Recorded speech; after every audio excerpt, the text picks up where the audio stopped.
And today's public discussion is being co-hosted by the Arab Reform Initiative and the European Institute for the Mediterranean, the IEMED. And today's discussion represents some of the results of the EuroMeSCo Joint Policy Study on green economy in the Southern Mediterranean. This policy study was carried out within the framework of the EuroMeSCo project Connecting the Dots, which is co-funded by the European Union and the IEMED. And it's a project that contributes to inclusive and evidence-based policymaking by fostering research and recommendations in relation to the European Neighbourhood Policy, the ENP, and Southern priorities, with a focus on economic development, migration, and security. And as the name implies, this is a project that is attempting to connect the dots between the EU, between the southern neighbors in the Southern Mediterranean, and the wider region through a variety of different activities, including research, dialogue, and dissemination. So today's public discussion is based on the report that was published just last month. It's available on the EuroMeSCo website and on the IEMED website, and I believe we're going to put it into the chat function. The policy study is entitled A Euro-Mediterranean Green Deal Towards a Green Economy in the Southern Mediterranean. And for those who haven't, I highly encourage everyone here to download this and look at it. It's an extremely rich study that looks at a lot of the different structural transformations that will need to occur in order to successfully have a green transition in the Southern Mediterranean. There's a lot of different case studies that are addressed and a lot of different approaches. And the recommendations in particular, I think, are quite interesting because they really look at a lot of the different players that need to contribute to this, not just policymakers, but also local councils, municipalities, activists, civil society groups. So it's a comprehensive study and a comprehensive approach to the green transition in the Southern Mediterranean. And today's event is one of a series of public debates that are being organized around the publication of this study. And we'll be focusing today on one chapter in particular. This is a chapter on the circular economy in Tunisia. And so the format of today's public debate will first have presentations by the two co-authors of the chapter. First, we will have Julia Schuher Visoso, who will be speaking. She is the director of the Environmental Politics Program at the Arab Reform Initiative, and she was also the coordinator of the Joint Policy Study. And then we'll have a presentation by Ziad Boussen, who is a senior fellow at the Arab Reform Initiative and who is based in Tunis. Each of them will have 15 minutes to speak, 15 minutes max. And then we'll hear from two discussants who will be sharing their perspectives and their feedbacks based on their own positions and their own expertise. We'll hear first from Nida Alatia, who is the coordinator of the environmental program at the Heinrich Böll Stiftung in North Africa and Tunisia. And then from Jeremy Foss, who is the co-founder and president of Eco Union. And each of the discussants will have about 10 minutes to speak. I'm going to try to hold the speakers and the discussants to their time limits so that we have ample time at the end for the public discussion. And with regards to the discussion, given the number of attendees, what I will ask is that everyone simply type into the chat function if they would like to take the floor, and I will try to call on people in the order in which they have signaled that they would like to speak, but I'll also try to make sure that there's a balance so that everyone who wants to speak gets a chance to. We have technically 90 minutes for today's discussion, but we can certainly go over. And the last thing I want to signal is that we do hope to get some feedback at the end of the event. So we will be sending around a quick feedback form through the Zoom function at the end, as well as tomorrow through email, just in order to get your feedback. Oh, and one last thing, when you do pose questions, we ask that you simply identify yourself, your name, obviously, and your institutional affiliation, so that we can sort of situate all of the different people participating in today's event. So I think this is everything. I will now turn the floor over to Julia, who will start with her presentation, both of the chapter and probably more broadly of the policy study. Great, thank you, Sarah, and thank you everyone for being here today. Give me a second just to share my screen here.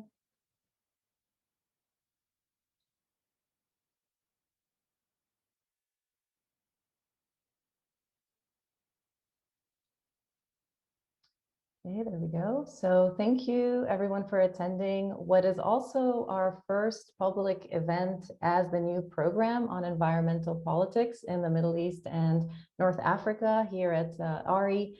We have created this program as a space where we hope that researchers from different disciplines and activists from different countries across our region will come together regularly and in an interactive way to approach environmentalism not just as a technical issue, but as part and parcel of what we believe are the core political and economic struggles in our region.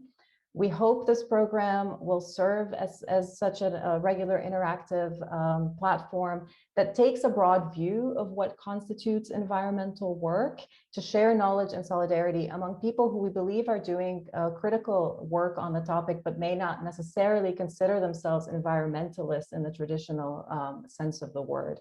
So, thank you for, joining us in this first event of the program, and we hope, you will attend for future events. The paper we're discussing today falls under one of four research areas that we will be looking at in the program. I'm not going to discuss them all today, but they're listed here on the slide. And the one program that the paper is under today is the one, that second one that is bolded on the slide, on environmental governance structures. In this area, what we're trying to do is to map and analyze how governance structures and how the politics around governance on environmental issues is affecting not just environmental issues broadly, but specifically environmental justice concerns. And for us, this area of governance really includes examining the role of international institutions in setting environmental policies in the region, in defining what qualifies as an environmental crisis. And we're interested in seeing how these international institutions are integrating the environment into some of the traditional development and infrastructure projects. And so the paper we're discussing today, which I co-authored with my colleague Ziad Boussen at ARI, turns to the European Union and into what the EU is calling the Green Deal diplomacy in the Southern Mediterranean. And we wanted to investigate the relationship through the case study of Tunisia, and also, as Sarah mentioned, through the specific concept of the circular economy. So the circular economy is attracting a lot of attention these days as a purported model for a sustainable and resilient economic system.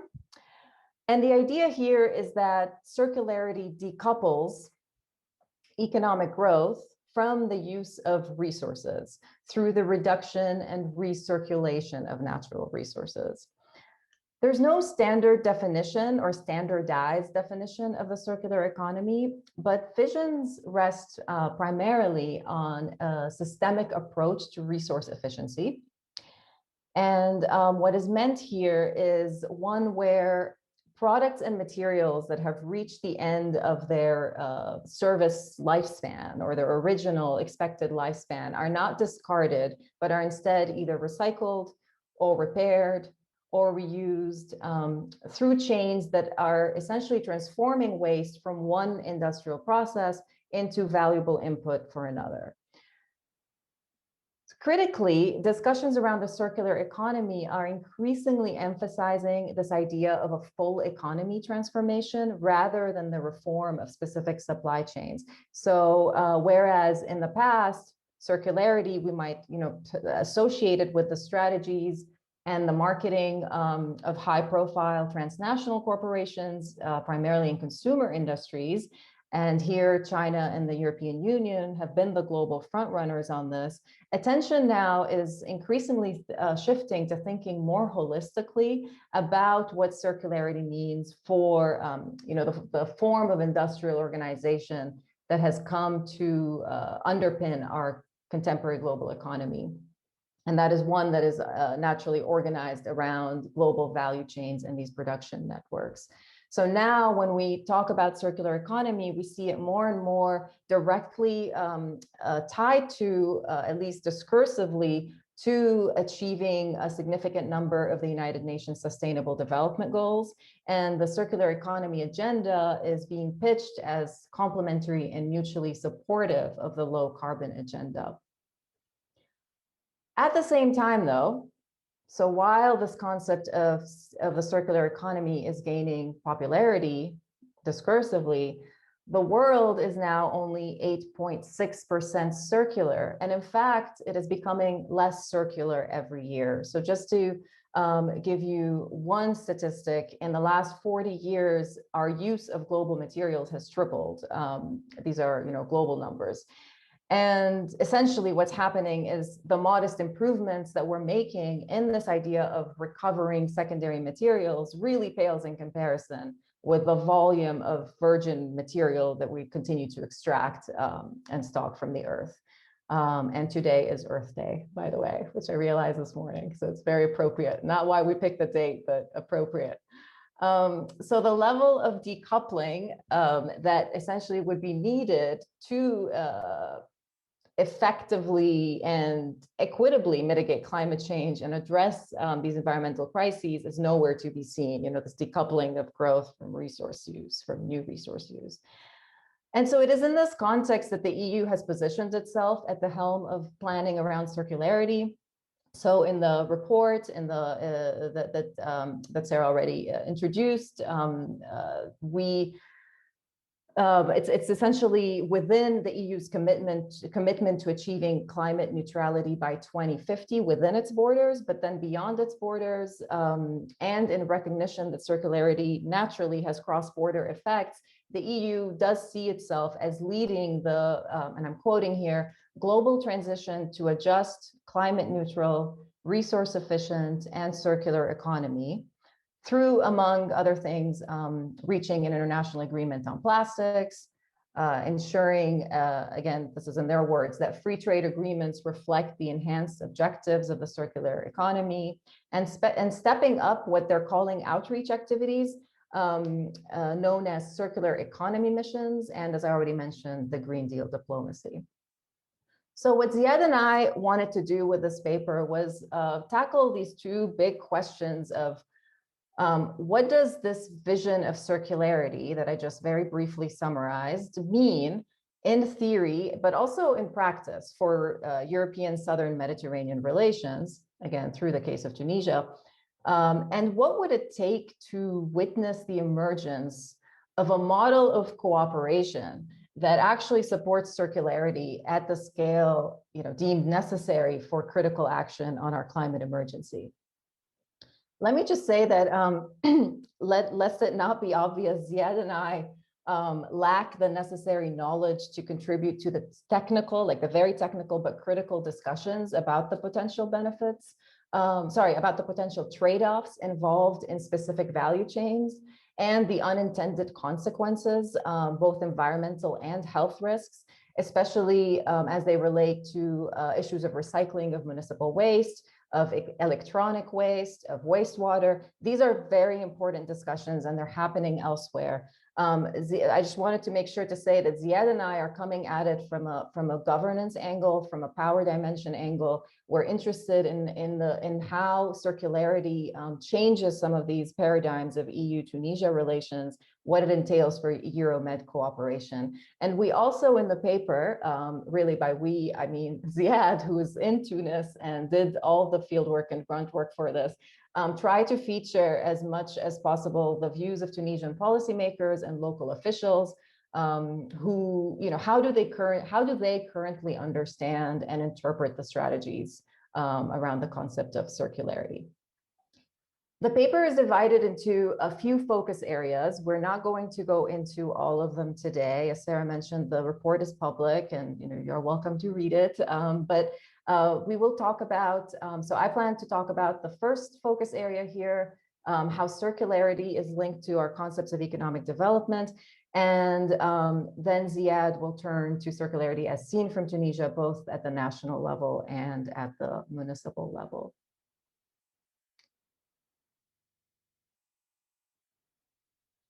Okay, so The EU-Tunisia relationship, we think, encapsulates one of the more intriguing aspects of circularity when we view it from a global development perspective. And we say that because circularity complicates this distinction between developed and developing.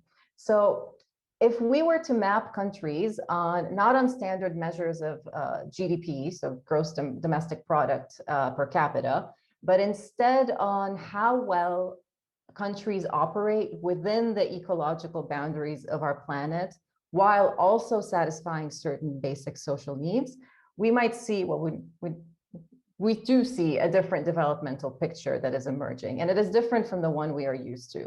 So one such alternative image comes to us from the Circular Gap Report, which is a new annual report that scores 176 countries based on two scores, or two axes rather. The first is the familiar United Nations Human Development Index, which, as I'm sure all of you know, measures achievements on key dimensions in human development, which include, living long, healthy lives, being knowledgeable, having decent standards of living, etc.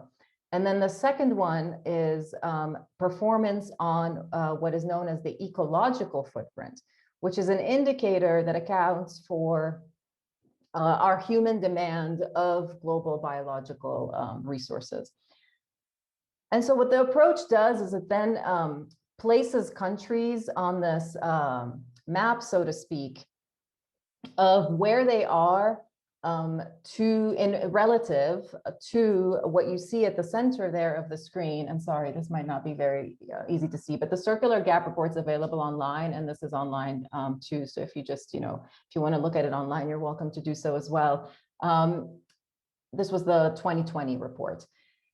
This space in the middle is what they call the socially just and ecologically safe space, which is a space that includes countries that have an ecological footprint score under a certain level, and that also have a human development index above a certain level, in this case, above 0.8 out of 1.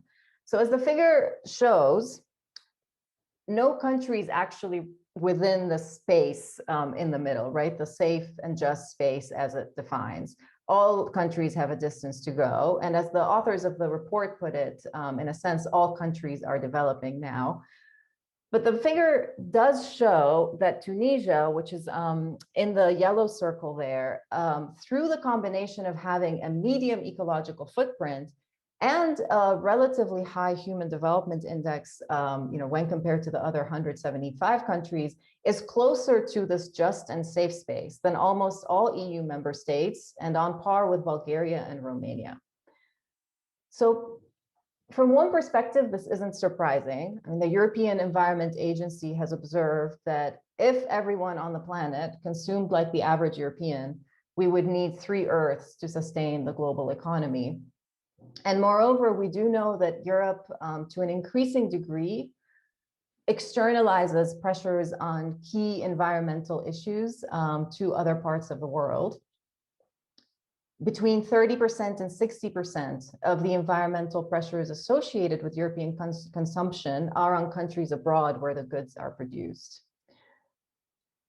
For its part, Tunisia's, the reason it figures so low on the ecological footprint is because it is the 4th lowest per capita, it produces the 4th lowest level of plastic good, it rates on the 4th lowest per capita levels of plastic good consumption in the Mediterranean. So this was just comparing it to the Mediterranean, both south and north. And it contributes to less than 1% of oil energy consumption for plastic across the region. So this is all essentially plastic data. And having no incineration facilities, it produces less than 1% carbon emissions. So what these different positions imply is that circularity and a circularity transition is going to look naturally very different for different countries. So the challenge for Tunisia is, of course, to design a pathway that enables progress on human and social development metrics while staying within this ecological limit. But by contrast, of course, most EU countries are already achieving high human development, but doing so at such a high ecological cost That of course their immediate challenges are about decarbonizing the economies and reducing pollution and other critical factors, which I won't get into right now. But this combination of facts that all countries are underperforming, that Tunisia is relatively closer to the ecologically safe and socially just space as measured by that report, and that different types of circularity transitions are needed, we think offers three opportunities for thinking about this relationship. So first, as I mentioned, it complicates our familiar narratives about what development entails, but also it undermines this distinction between developed and developing, which the reason I wanted to highlight is it characterizes so much of the EU-Tunisia economic relationship, and it characterizes the dominant Euro-Mediterranean script, and it still does, even though the script has been revised multiple times. We still speak in those frames that do not fully take into account ecological footprints. Second, recognizing let me just say one more thing. Recognizing that may also help avert the risk that circularity is seen as yet another term that is designed in Western countries and exported to Southern neighboring countries without prior needs assessment, which is something we have seen in the past with other concepts of development. Second, this framework illuminates the path for a more convincing narrative, that's one way to put it, on the circularity economy in the Southern Mediterranean. And what I mean there is that if we recognize that the circularity transition in a country like Tunisia is necessarily going to be different from that in European countries, we might see potential benefits that right now are not at the core of circularity discourse, but that, such as, for example, the public health benefits associated with better waste management, and that in pitching it in that way and talking about public health benefits may gain more traction. So Tunisia, we know, has a high level of unsanitary waste dumping, including what's known as open burning. And the public health consequences of these waste management chains are already a subject of massive controversy in Tunisia, especially after the disruption they've suffered with the governance issues, which I think Ziad will get into in more detail. And so pitching circularity through the angle of improved waste management, reduced waste generation, the resulting health benefits, and the fact that they can lower the number of premature deaths associated with open burning of waste, I think would make the tangible effects of circularity more tangible. And third and finally, we think circularity is a powerful framework precisely because it allows us to conceptualize a global development approach that focuses on these collective and shared challenges with attention to their uneven nature and impacts. So right now, Mediterranean high-income countries, so in the north, are generating significant spillover effects by exporting a large amount of pollution, waste, other negative externalities to the south, which then limit the ability of these countries to achieve sustainable development. And in the report, we talk about that we think it would be a missed opportunity of the European Green Deal to not talk about these international spillovers more actively, and to talk more about the harmonization of waste standards and treatment practices, not only within the EU, but also beyond the EU borders. So last, I just wanted to mention that on this issue of waste management and toxicity and public health benefits, we have a paper coming out next week at ARI, authored by Dr. Lana Salman, on waste management and dumping scandals in Tunisia, in collaboration with the Heinrich Böll Foundation in Tunis. And the paper attacks these issues from a municipal politics lens. So please do stay tuned with that. And without further ado, I give the floor to Ziad.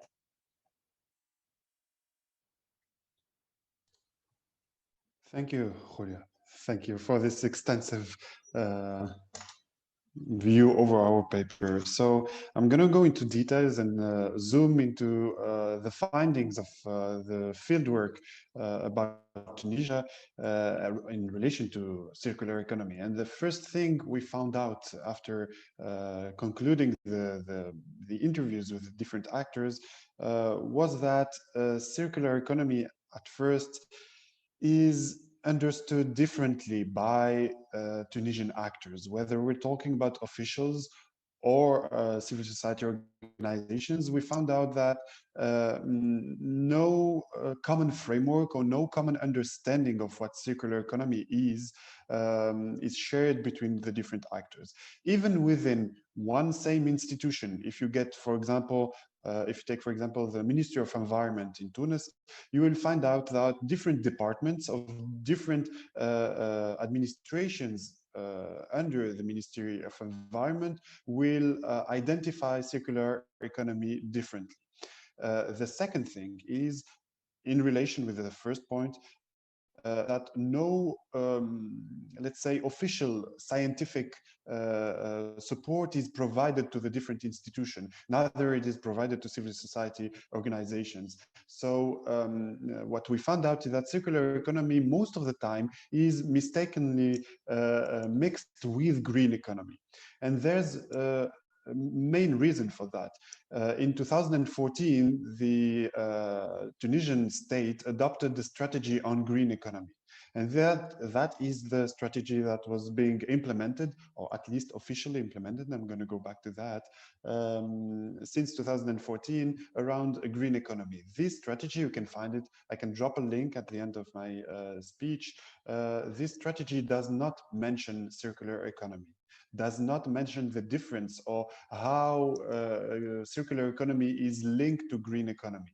So from the different interviews we conducted for this paper, we found out again that each department, each administration, each ministry involved in environmental policies, as well as each organization from civil society or even EU representatives will tend to define circular economy based on their own, let's say, initiative of own efforts or own research.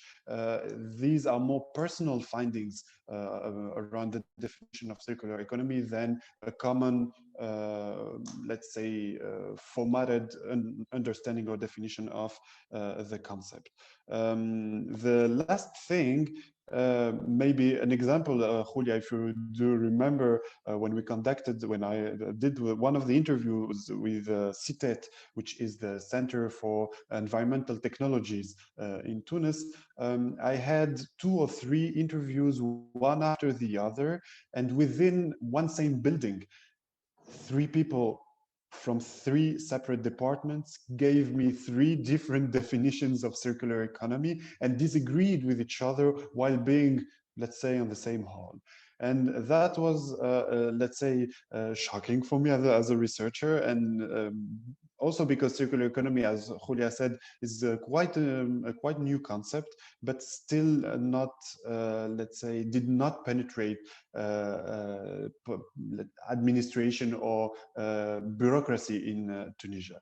The second thing is that the strategy on green on circular economy, sorry, I mentioned that was adopted in 2014, was supposed to end in 2020 and was supposed to be renewed, updated, or whatever we want to call that. And it was actually never updated, never renewed, and we're still waiting for the Ministry of Environment and for the Tunisian government, of course, to give the new, let's say, objectives or new deadlines for the next strategy.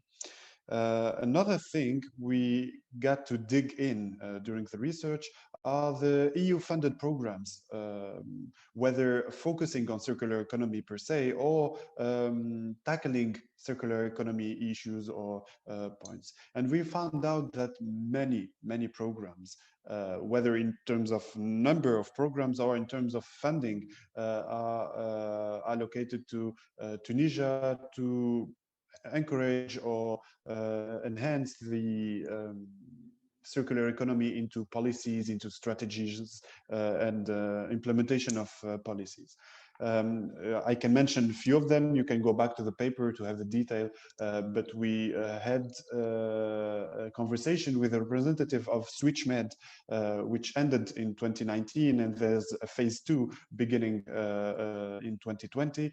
There's also a program called Climate Med, InnoMedUp, Green Impact Med. So all these are programs funded around circular economy in Tunisia, but here are the obstacles.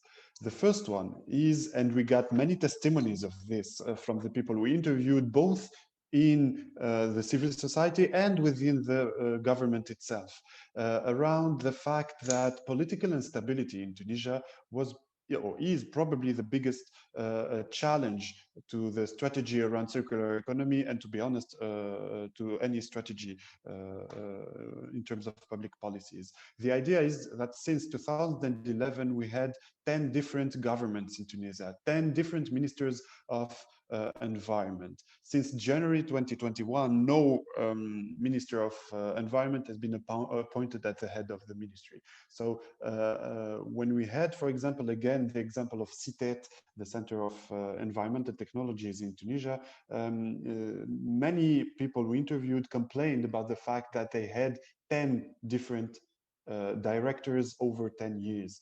And this has a direct impact on their capacity to whether think about new strategies in terms of green economy or circular economy, or even to implement the available strategies and reach the goals set in the 2014 strategy. The second thing we got from different people we interviewed for the research is the weakness of the central institutions. The fact that environmental policies, and specifically green economy and circular economy, are split up between, let's say, 3 or 4 different ministries.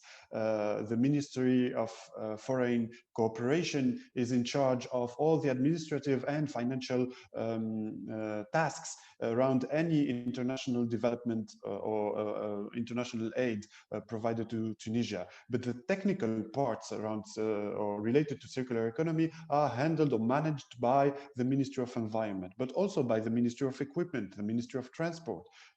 So when any researchers get into the details of policies related to circular economy, there are 3 or 4 different institutions that are in charge of that, and it makes things very hard, especially for civil society organizations and activists, to follow or keep an eye on how things are going forward. Another point related to this weakness of central institutions is related to the budgets or fundings get, whether through the EU-funded programs or any other program related to circular economy, the fact that all the funds between 2014 and 2020 have been fully spent without real implementation or new strategy or any valuable success in terms of circular economy. The last thing related to this point is the fact that, and we mentioned in the paper, we found out this dissolution of responsibility between different institutions. So whether we're talking about the CITET or the APAL, the agency in charge of protection, coast protection, or ANGED, the institution or agency in charge of waste management, none of these agencies representatives feel that they are in charge of any responsibility or policy as regard to circular economy. So it makes things very, very complicated in terms of analysis, and it's quite a maze of institutions that create this dissolution of responsibility. We tried to describe that or relate that into the report, and it led us to one major conclusion or one major finding related to decentralization. So you might be aware that Tunisia have been going through a decentralization reform or reform of decentralization system since 2018, maybe since 2014 with the new constitution, but mainly 2018 with the new Code of Local Authorities that is granting municipalities a new set of powers, not necessarily in place so far, but it's an ongoing process, quite positive sometimes. And new councils have been elected for the first time in Tunisia in April 2018, and they started defining their own budgets only in 2020. So what we got from most of the partners involved in funding or technical support to circular economy in Tunisia is that it might be better in terms of implementation, in terms of maybe quick wins to support municipalities. Some of them, of course, out of the 350 municipalities in Tunisia, not all of them are capable of implementing green policies, local green policies or circular economy policies. But we noticed that many more can be capable of doing that. And so the idea might be better to, let's say, reorient some of the support from the central government or through the central government, but to municipalities and local authorities. Again, in the paper Julia mentioned that is going to be published next week, we went through 3 different case studies of municipalities related to waste management policies, and we tried to see how these municipalities, to what extent these municipalities are capable of dealing with green policies and waste management or environmentally respectful green policies. I'm going to stop there. There's a lot more to say, but I'm going to hand over the floor to Nizal, I think. Okay, thank you both so much for the wonderful presentation and for introducing this concept of the circular economy, conceptualizing it, and the specific practice of it in Tunisia. So I will, like Ziad said, I will hand over the floor first to Nizal. Thank you, Sarah. I would like also to thank, congratulate Ziad and Julia for their report, and also for giving me the opportunity to take part to as a discussant to this webinar. It was really a pleasure for me to go through the report. It's a very important question you are addressing, and I'll start saying that I see circularity personally as an issue of surproduction and surconsumption of resources. And in order to change things, we need to question our production and consumption habits or new habits, and also our use of common goods to generate waste, like, for example, the fast fashion, fast food, and fast technology. We have to know that circular economy is not an alternative to the sobriety of our lifestyle if we continue in the business as usual and just acting at the final phase of products, which is, of course, the recycling phase. By the way, many countries are limiting the understanding or the definition of circular economy to recycling. Even in Tunisia, we do it, which is wrong, because circular economy is not can't be synonym of recycling, because it's also about material extraction, eco-conception, and the way of use of products. So if you do not recognize circular economy this way, actions may not reach the expected objectives and can even make the situation worse, at least for the environmental level. That's why the definition part of this concept is not an insignificant detail, but a crucial element for its implementation.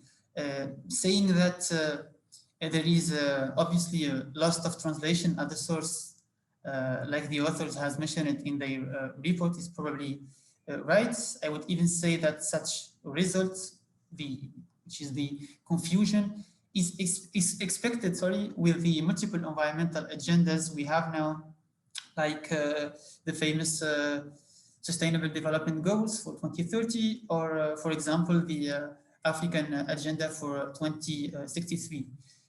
We have also a lot of concepts like blue economy, green economy.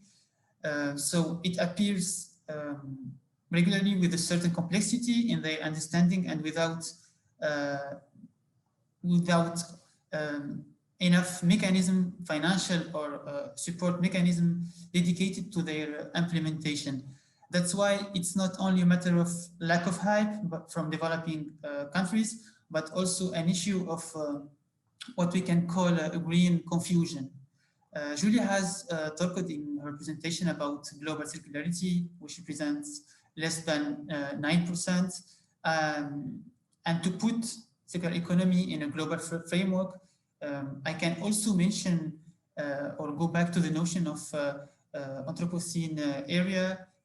And in a new study in Nature, we can see how now material or human-made materials weight as much as all living biomass.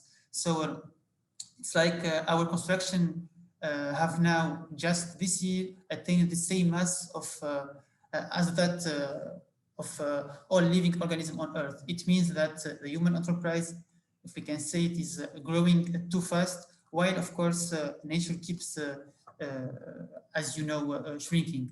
So the science fiction scenario of an engineered plant is already here, and the question I'm asking is, can circular economy tackle it alone, tackle this big challenge?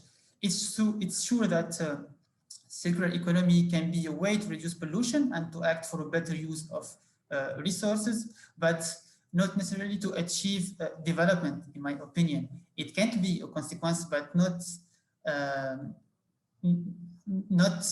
to achieve the sustainable, necessarily the sustainable development. Apart from that, the circular economy does not integrate the social dimension, while the impacts of linear economy have mostly negative consequences on the populations in the short and long term. The implementation also of circular economy means that we should meet the challenges and overcome multiple existing obstacles, including the definition part I was explaining at the beginning, and the comprehension of the concept, but also other obstacles, among them the technical solutions that must be available for the design of the different products, and sufficient finance for investment costs. Concerning the Tunisian case, we all know that it's a country suffering hardly from pollution. It is causing environmental, but also social consequences. We are seeing more and more demonstrations with an environmental origin behind them, like, for example, because of the quality of water, the landfill, sea pollution, air pollution, etc. But also pollution having economic impacts at our GDP and the cost of, and also if you go back to the cost of non-action.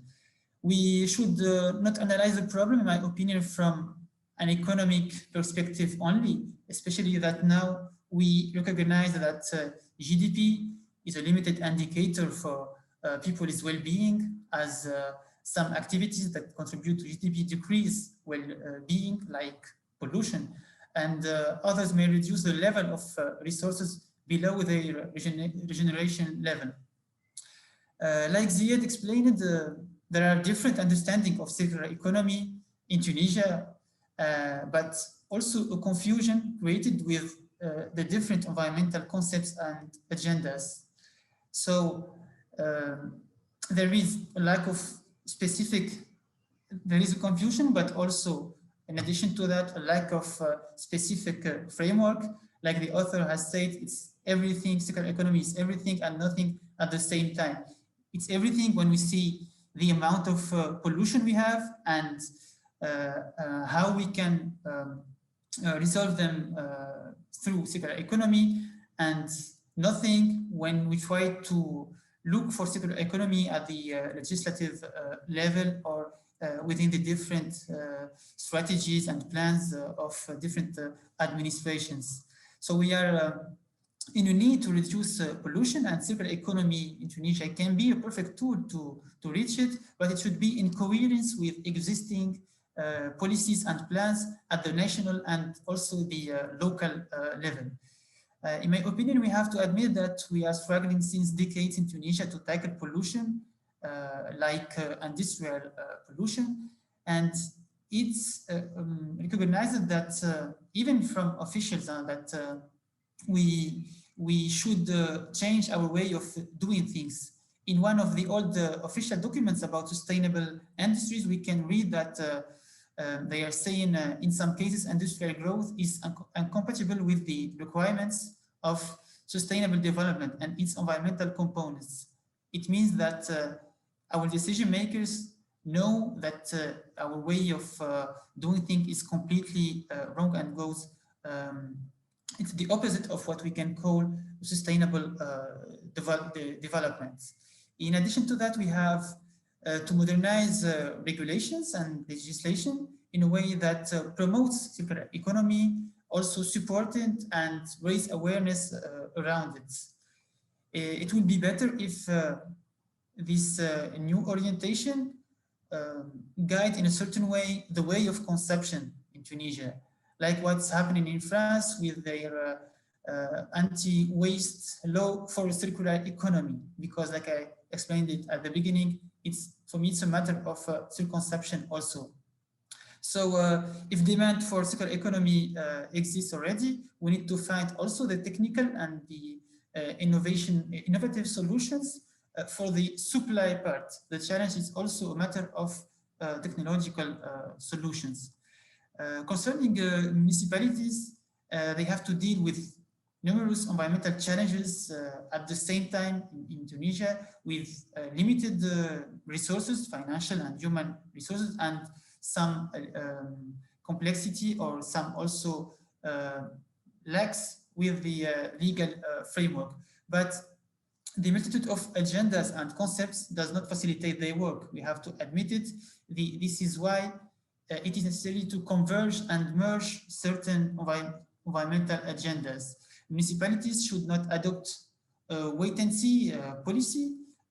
They have to look for information also, because we are saying in Tunisia that we need to bring information to municipalities. In my opinion, at some point, they should also look for it. They should also try to understand by their own some issues and ask for experts when it's about a complex topic.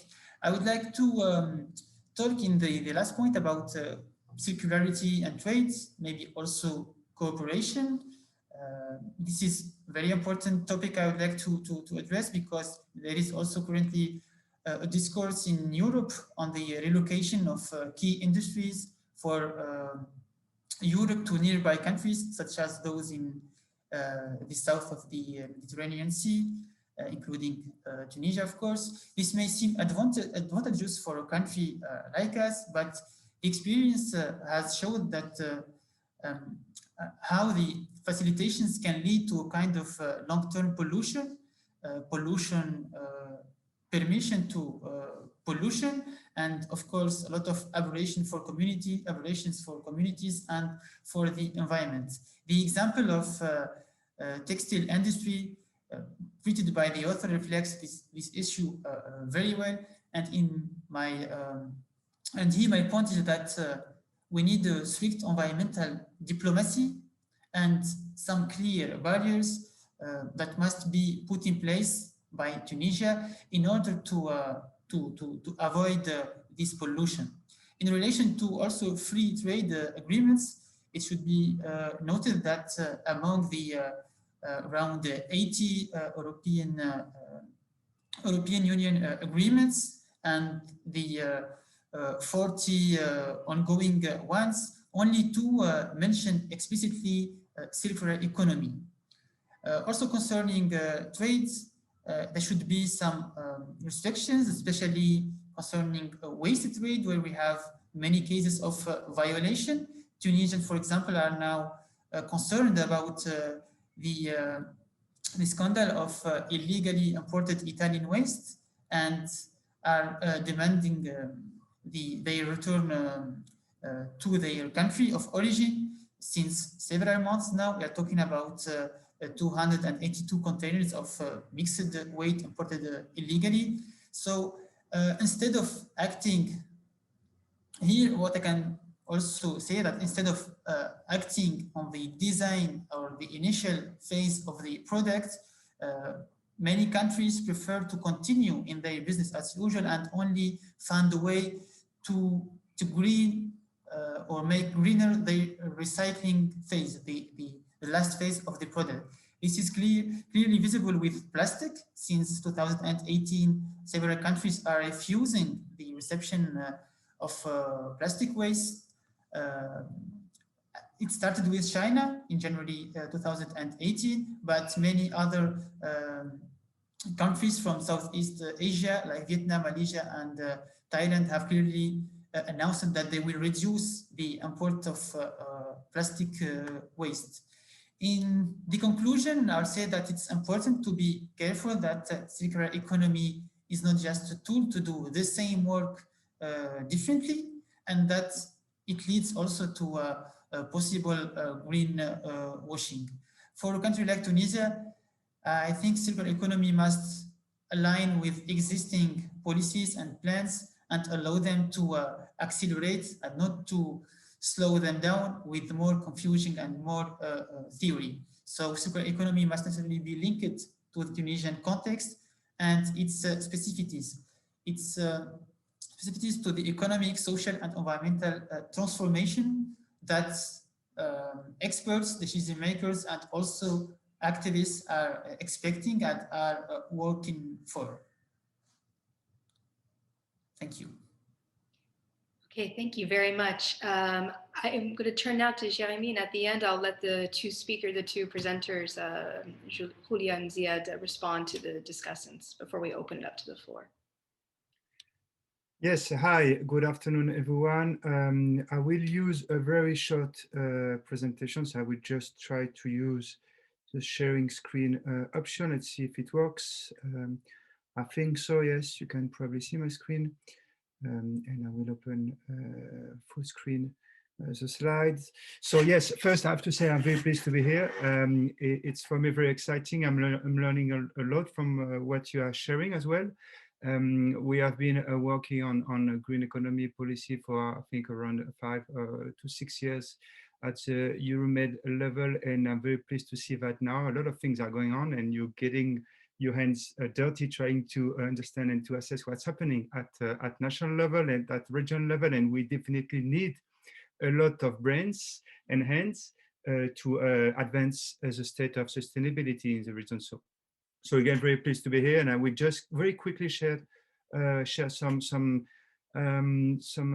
very quick ideas based on what you have been saying and also on our knowledge from the different projects we have been doing at regional level. So just very quickly to present EcoUnion. So we are environmental think and do tank driven by mainly citizens and working for citizens and based in Barcelona in Spain. So we are trying to bridge the gaps between science policies and practices on the field, and with a specific focus on environmental sustainability at the Euro-Mediterranean region, but as well as national and as well a local level, and mainly working on research, I would say applied research, advocacy, and policy activities on just energy transition, green and blue economy, blue tourism, and sustainable mobility. So maybe the three main arguments I would like to share is I think we definitely need to have a kind of common understanding of green economy, and what Zayed was sharing the difficulties to get a shared definition or from the different policymakers is, I think, the reality in many countries and ever probably at regional level. So, and I think also we have to be careful not to apply the US or UK or EU Green Deal concept directly to the Mediterranean area, in particular to the southern countries, because this is really based on what's happening at local level. This is depending on the social, the economic, and the political context. So there is a need to engage with the different actors and to create a kind of common definition of common principles of values related to what means the green economy for Tunisia or for specific cities or specific communities. And I think also this is particularly true in our region. We need to integrate strongly the blue economy sectors. I mean, in particular, tourism. And I think this is true for many Mediterranean countries, which is it was and could be again one of the main drivers for the GDP and economic growth, but as well fisheries and of course the maritime transport. And we have seen that some difficulties in Suez Canal can create a global economic disruption, right, on trade at the global level. So that means as well that we need to integrate local communities in this dialogue and also empower social solidarity economy. So we should be a mix between top-down and bottom-up approaches, I think. And just as an example, we have been one of the founding members of the Green Economy Coalition, which is a global multi-stakeholders platform trying actually to put together, you know, the researchers, the practitioners, the policymakers to advance and to make sure that the policy discussions are driven or at least integrates the inputs from the people. So to avoid, you know, very vertical approaches that might not be the right option for many countries or many cities in the region. The second point would be to have a very strong monitoring system. And I think it is something missing in general at the global level, but in particular at the Mediterranean level and probably at the national level. I'm doing some work on assessment of different indicators, and it is really complicated. And as again, you have mentioned that we don't have access to the data, the policies are changing, and the officers in charge of the policies are moving, and sometimes are not very well prepared to really integrate what means green economy or circular economy, which is very transversal. It's not about the Ministry of Environment, right? This is something that should be actually transversal. And this is something that could be and might be actually benchmarked probably better using, you know, digital and open data sharing platforms and maybe involving the big data and citizen science. So there's plenty of tools available, and we are still very weak in collecting data and trying to see where do we stand, right? And that's a major difficulty to advance the state of sustainability, I think, in the region. So, and this should be done not only from the national, I would say, statistics agencies or only by the academia. This should be also done using the knowledge from the different stakeholders, you know, mainly on local level, but it could be as well at some national level. There's a lot of things happening, and now we've got the tools to actually share, you know, different information and data very quickly. And as an example, and maybe also we can share the link within the chat. We are part of a project on Green Economy Tracker, trying to benchmark the green economy based on a common framework. So benchmarking on global level we've got now around 40 countries.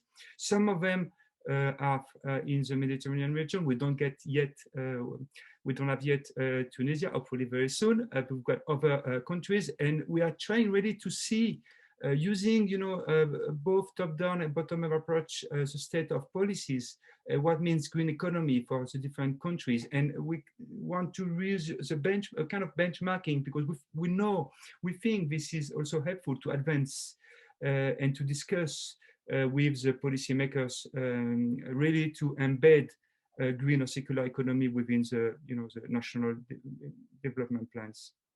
And my last and third points would be to, I mean, we need to have a change in where we are supporting the regional cooperation and integration at Mediterranean level. This is not working, right? I mean, we see it when there is a new agenda from European Commission for the Mediterranean. It's rather weak, right? It's like 5-10 pages. I mean, there's no way this can really empower the collaboration between countries. And also, I think we have been all aware of, there's a lot of plenty of bodies trying to work in the region, and there is a lack of integrations and supports, and I think there is probably the need to have a much higher political commitment, probably by head of states, to advance the SDGs. But as well to use our existing tools. We've got a strategy for sustainability that was approved by Barcelona Convention a few years ago that is not very well known and not used to actually advance. So, so this should really be changed, and I think we have to push and to ask for a kind of common roadmap at regional level with clear targets, milestones, indicators, so we can see where we want to go collectively. So that will be my 3 different proposals. So to work on a monitoring system, to advance regional cooperation, and as well to create a kind of coalition of green / secular / blue economy policymakers and practitioners at regional and at national level. Thank you.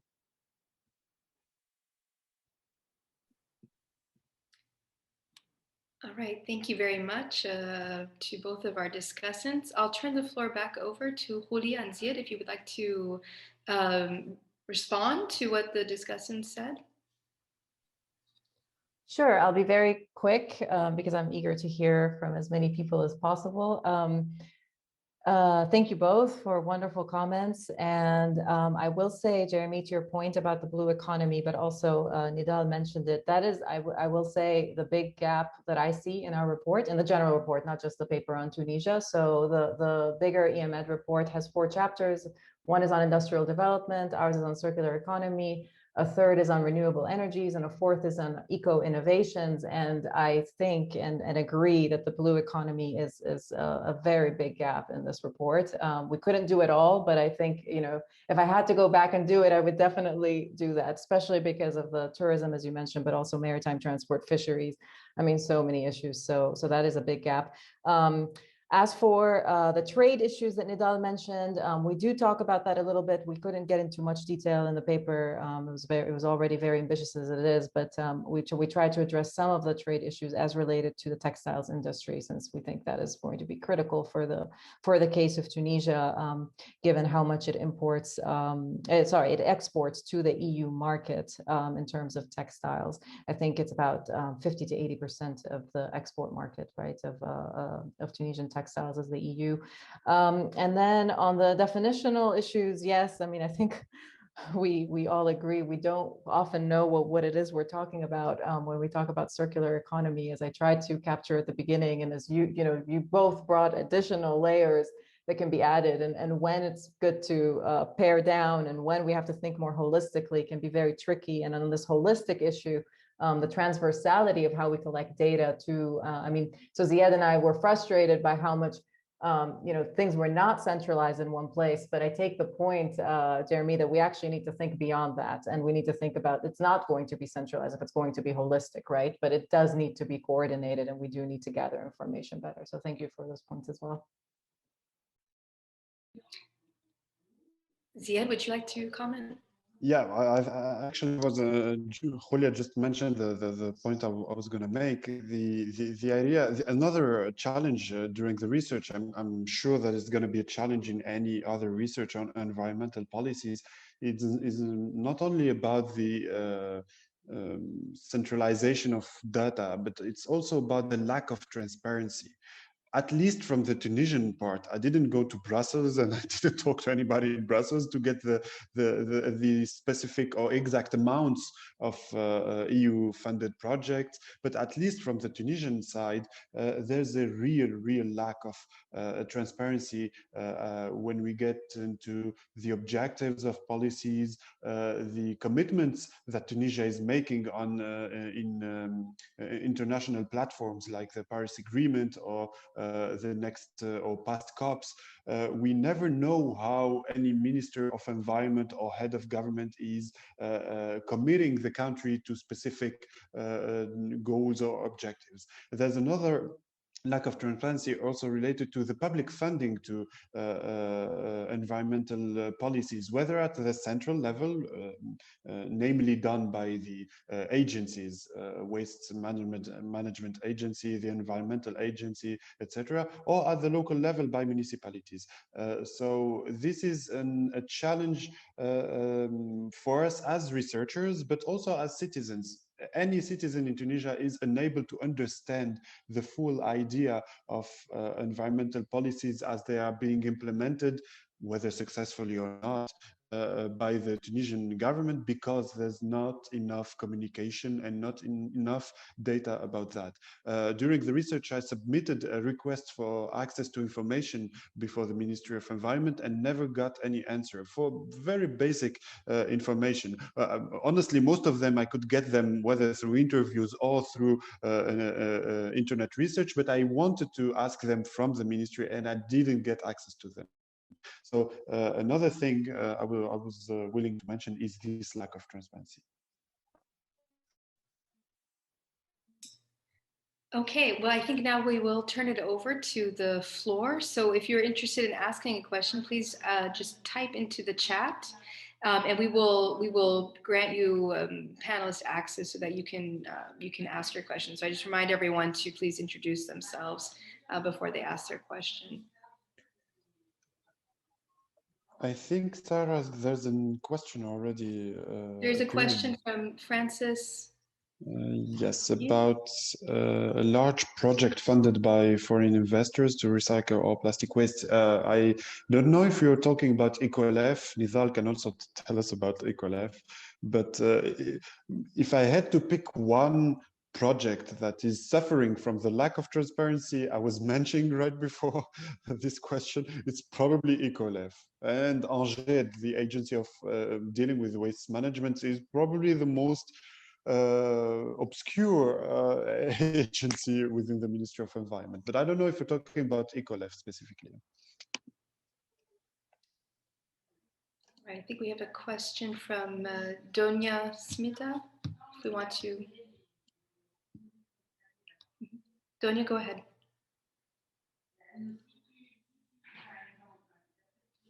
I think your microphone is cut.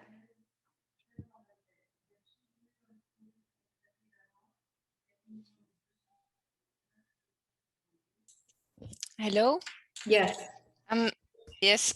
I have, thank you for all the presentation. I have a very, I mean, it's a question that I am asking myself. Maybe there's no answer, but I'm wondering if migration has an impact also on this concepts you were on the Green Deal, etc. If you have any hints or start of answers or ideas.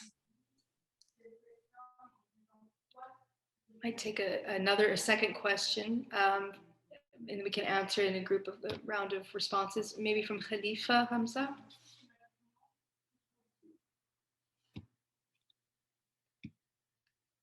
If you're still, your microphone is still cut.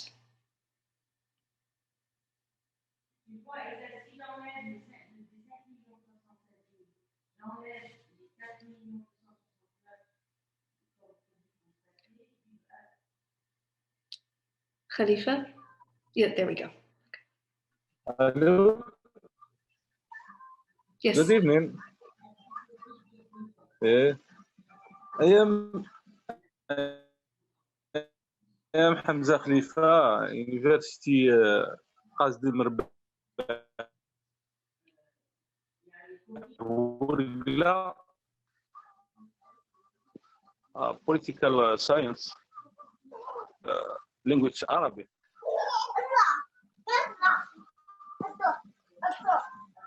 Beginner level in English. The connection is quite poor. You might want to type your question into the chat function, unless everyone else is able to hear him. I am listen to give idea to professor and the doctor. I am listen. Yes, please feel free to speak in Arabic as well.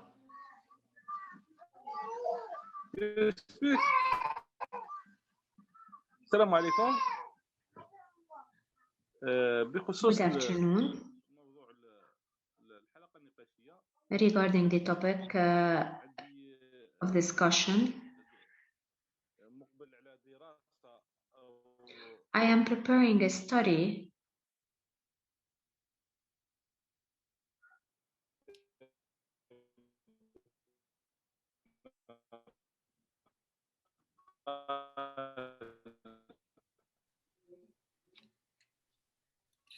Afraid the connection is not agreeing with us today.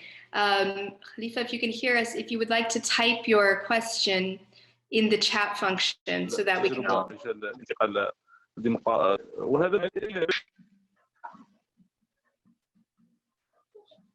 Hello? Yeah, I'm afraid that your connection is quite poor, so it'd be best to respond, to type your question in the chat function, and then the panelists can respond. So perhaps if you would like to respond already to Donia's question? Anyone from the panel? Sure, maybe I can start and we can take a round. So we don't talk about migration in our chapter.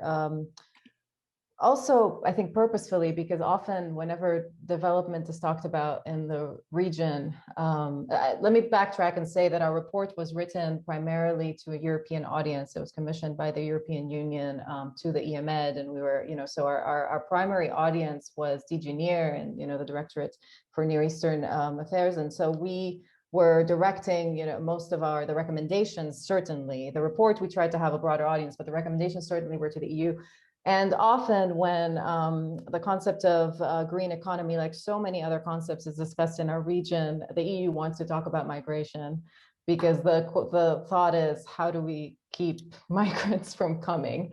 I mean, it layers everything in most discussions. And we wanted to avoid that because we think it's worth discussing human development and sustainability from a different perspective, and so we don't discuss it in this paper. But if anyone else wants to talk about the relationship.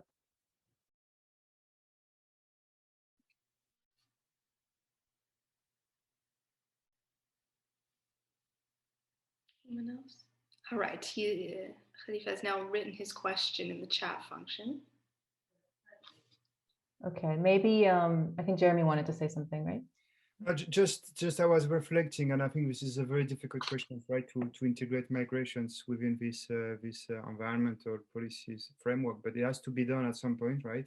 And I think probably the use of the SDGs and 2030 agenda to deliver at national level and subnational level results could help to mitigate these social trends.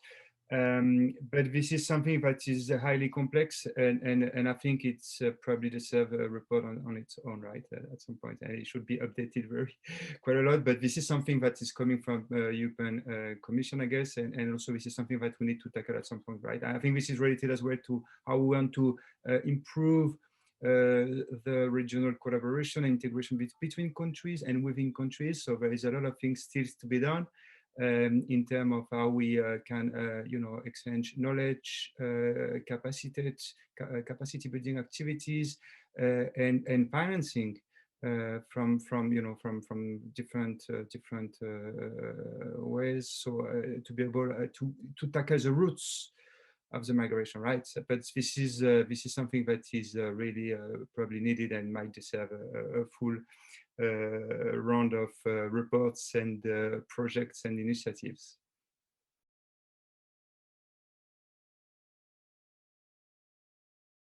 Okay, we also have a comment from Leila. Don't know if Leila, you would like to be mic'd so that you could ask the question or make a comment. Hi, thank you. Thank you very much for the very informative panelists and information. We're going to read the report. Now, I was just wondering whether there is an accurate assessment of circularity in Tunis based on the activity of the informal sector. I know that Ecolev and Anjed were attempts to semi-formalize or formalize them. And I'm eager to learn why our panelist isn't happy with their transparency, because I have not found any literature that has enabled me to track their progress. However, here in Egypt, a landmark event occurred with a law that actually finally recognizes our Zabalin, who are used to be informal waste workers who have been keeping the city clean for 70 years, finally being recognized, and the law says, thou shalt integrate them. And the law says that we will protect them with social protection coverage and blah, blah, blah. And action has been taken by more than 2 ministries to do that. So I'm just wondering about what has happened to the informal sector in Tunisia. Thank you.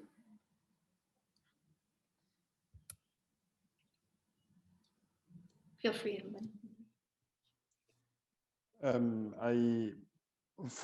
This is what I'm gonna say is not documented, so it's gonna be tough to answer the question. But since 2016, most of municipalities in Tunisia have been burdened with hiring many new public servants, and specifically Zabalin.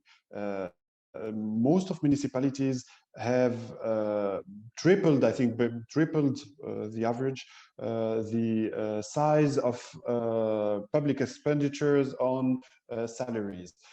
When the Code of Local Authorities came in 2018, it set a bar or limit, a threshold of 50% of the total municipal budget that could be allocated, or still can be allocated to salaries. So the only thing I can mention is the fact that these Zabalin have been massively hired between 2015 and 2018 within municipalities. It was a way to recognize their valuable work or valuable addition to the community, but also, and this is much more, I think, in the views of the government, a way to ease social tensions or social pressure on the government and on municipalities. So this is the only thing I can mention. When you go back to the Ecolef, again, I'm still having a hard time getting any or monitoring the work of Ecolef or Anged generally.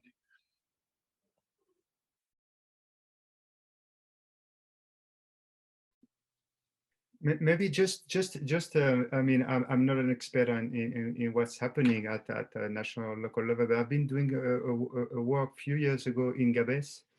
And I remember that exactly what you were saying, Zayed, that there is a huge hiring of local people, you know, it was by the public company there and also by the local authorities at a kind of a social pact, right, to keep, you know, the peace within local communities. So I think it could be good, you know, for the short term, because definitely it brings, you know, incomes and also maybe social security for people that really need it.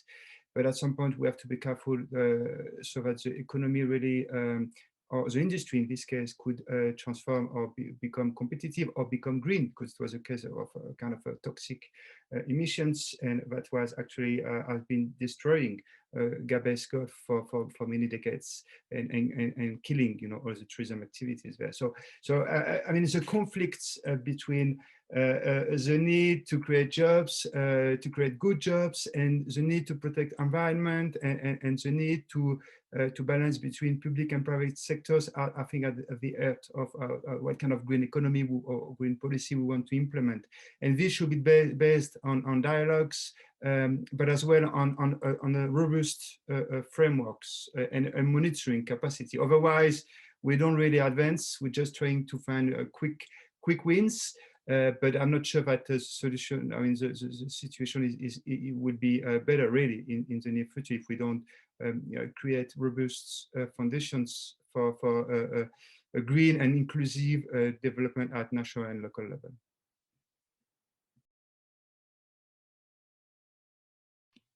Okay, thank you. We also have a question that's come in from Rabah Ben Uthman. It's in the chat function. It's in French. I don't know if Rabah, you would like to ask the question, or it's a comment really.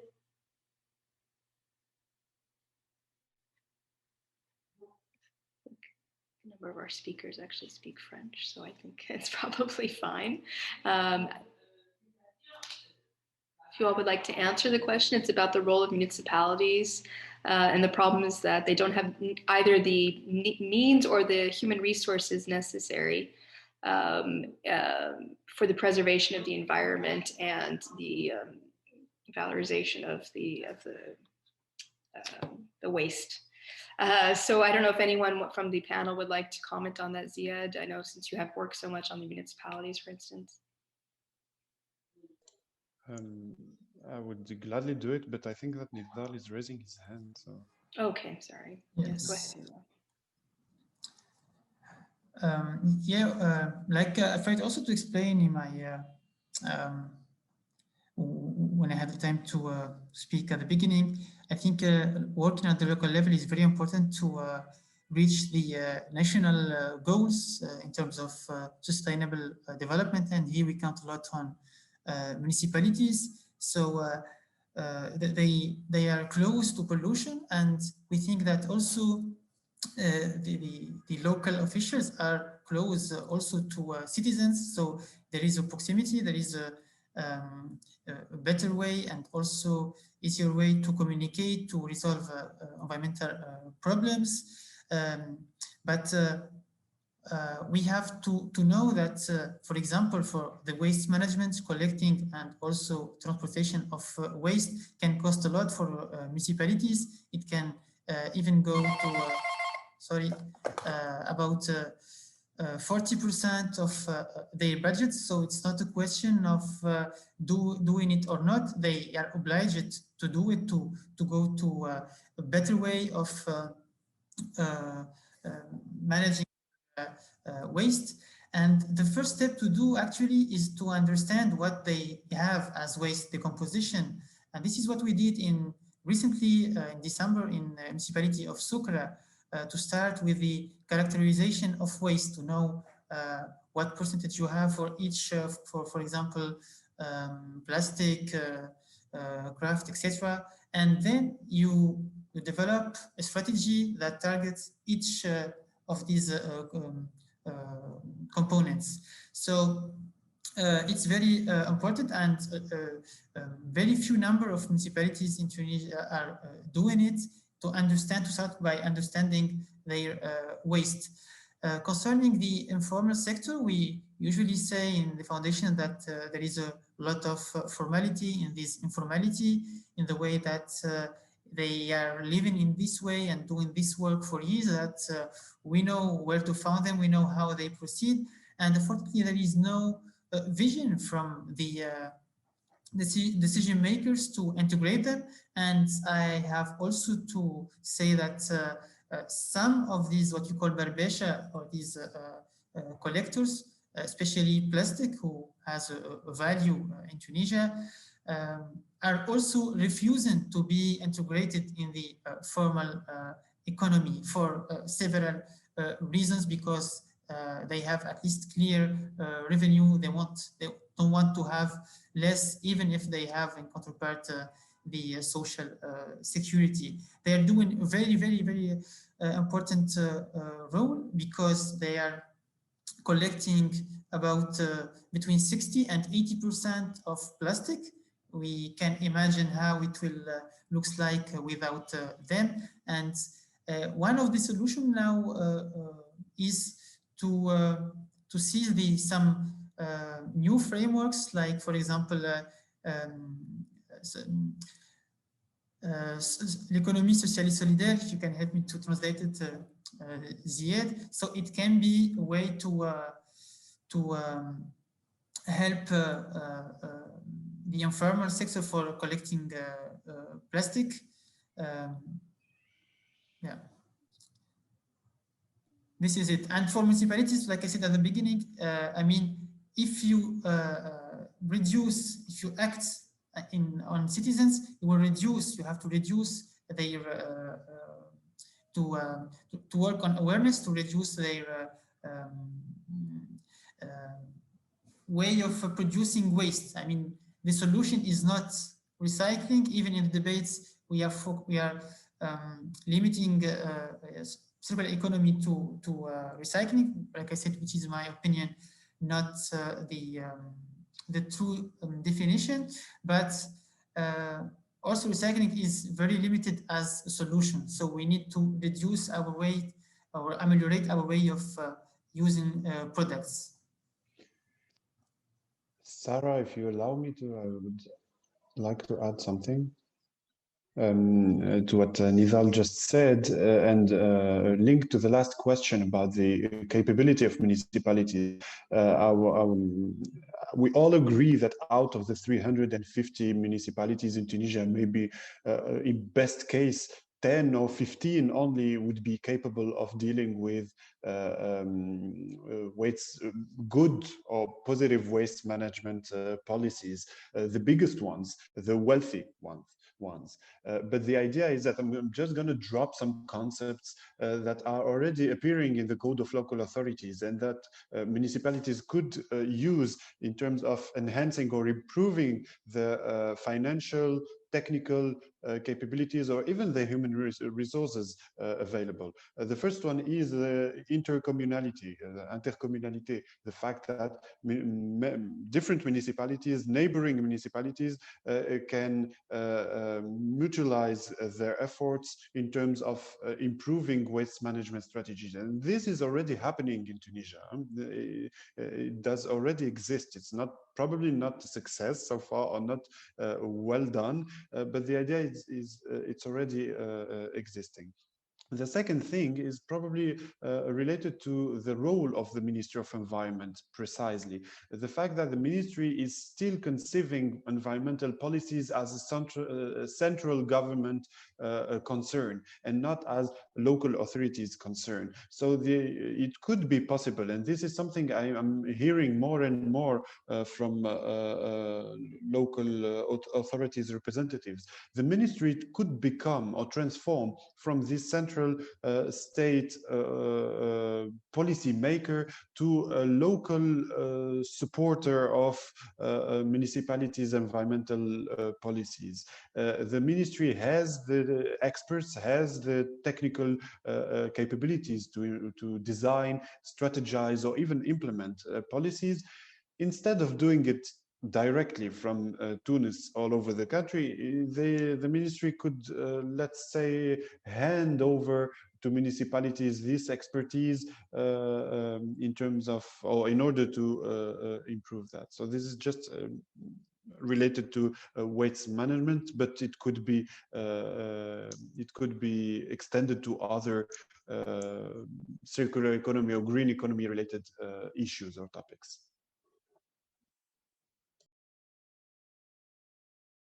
Okay, great. We have a question that's just come in from Alice Konkari about if you have had the opportunity to work in Mamura and which municipalities were involved in the research.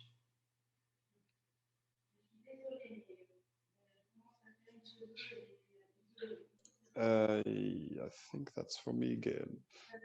Next week's paper wrote by Dr. Lana Salman, and I had the chance to go on a field work with field research with Lana Salman for her paper. We actually, out of the 3 municipalities we used for as case studies, Marmura is the best example, let's say, of dealing with local waste management policy.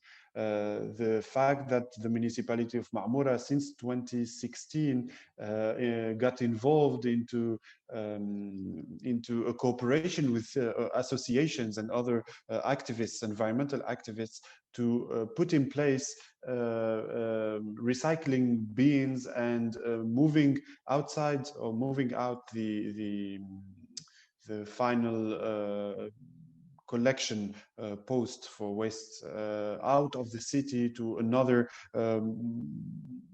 place outside of Marmura is a good example, and hopefully you will get access to the paper next week. But you'll see also that we found out that right after the partnership between the municipality and the funder and civil society got to an end, everything stopped. And if municipalities are not pushed by civil society, just like in Marmura, things don't go on a long-term or positive on a long-term basis. But yes, Marmura was one of the municipalities we analyzed.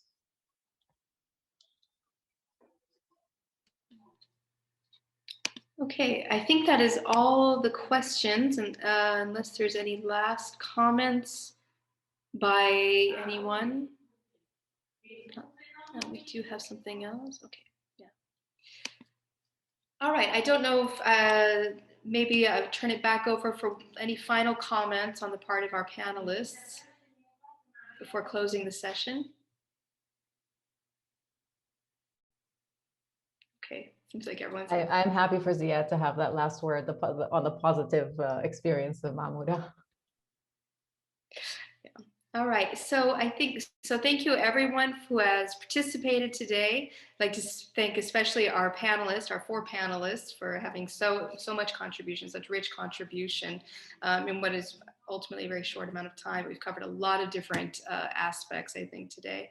And I just want to remind everyone there will be a feedback questionnaire going out now, just to quickly get some feedback about this public discussion. If everyone could please just fill this out before we close the panel.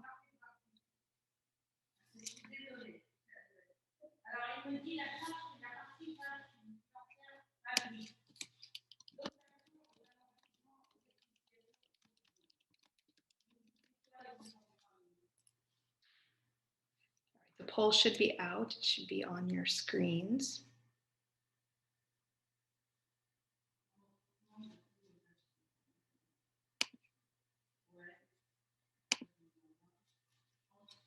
I just want to remind everyone that the publication is available. We have put it in the chat. It's also available on the EuroMeSCo and IEMed website. And the other publication that we've been mentioning will be out next week on the Arab Reform Initiative's website, and I believe the Heinrich Böll Stiftungs website.